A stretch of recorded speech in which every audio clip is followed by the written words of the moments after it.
কিশোরগঞ্জের পাগলা মসজিদের ১১টি দানবাক্স খোলা হয়েছে।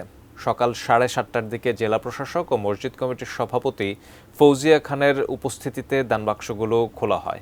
এখন কঠোর নিরাপত্তায় চলছে টাকা গোনার কাজ। পাগলা মসজিদ থেকে আরও জানাচ্ছেন সহকর্মী শফিক আদনান।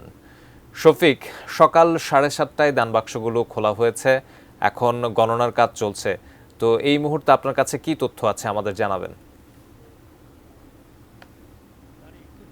গত ৩ মাস ১৪ দিন পর আবার খোলা হয়েছে কিশোরগঞ্জের পাগলা মসজিদের ১১টি দানবাক্স।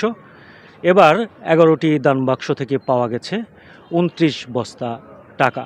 সকাল 7:30টার দিকে জেলা প্রশাসক ও মসজিদ কমিটির সভাপতি ফৌজিয়া খানের উপস্থিতিতে দানবাক্সগুলো খোলা হয়।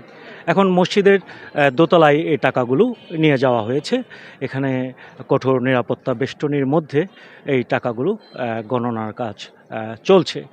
তো এই যে এখানে দুটি মসজিদের শিক্ষার্থী, এখানে ব্যাংকের কর্মকর্তা কর্মচারী এবং মসজিদ কমিটির যে সদস্যরা আছেন, সব মিলিয়ে প্রায় 450 স্বেচ্ছাসেবক এই টাকাগুলোর গুনছে।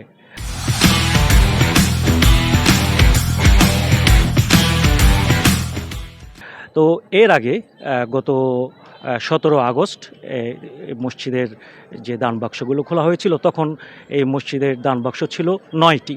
এবার আরও 2টি দানবাক্স বাড়ানো হয়েছে, 11টি করা হয়েছে। তখন গত 17 আগস্ট পাওয়া গিয়েছিল 7,22,00,000 টাকা। তো এখানে যারা আছেন তারা আমাকে জানিয়েছেন যে এবার হয়তো এই টাকাকে ছাড়িয়ে যাবে, এবার তো আরও বেশি টাকা পাওয়া যাবে।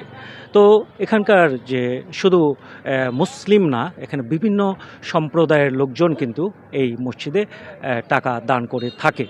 তারা এখানে এদের বিশ্বাস যে এখানে টাকা দান করলে তাদের মনোবাসনা পূরণ হয়। এই বিশ্বাস থেকেই সারা দেশের লোকজনেই এই পাগলা মসজিদে এসে দান করে।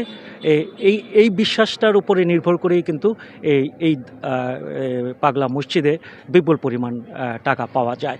এখানকার যে মসজিদ কমিটির সভাপতি ফৌজিয়া খানের সঙ্গে আমার কথা হয়েছিল, তিনি আমাকে জানিয়েছেন যে এই যে টাকা জমা হচ্ছে, এই টাকাগুলো দিয়ে এখানে একটি আন্তর্জাতিক মানের ইসলামিক কমপ্লেক্স নির্মাণ করা হবে।